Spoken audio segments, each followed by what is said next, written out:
মেহুল একটি খুব গুরুত্বপূর্ণ প্রকল্পে ছিলেন, তাই তিনি তা সমাধান করতে শীঘ্রই চলে গেলেন। কিন্তু তিনি তার অফিসে কেস ফাইল ভুলে যান। যখন তিনি ফাইলগুলি বাছাই করতে ফিরে আসেন, সেগুলি অনুপস্থিত ছিল। কেউ তার অফিসের ভিতরে এসে ফাইল চুরি করে।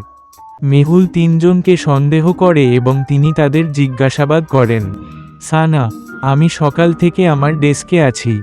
আমি কিছুই জানি না। লিসা, আমি তোমার অফিসে যাইনি।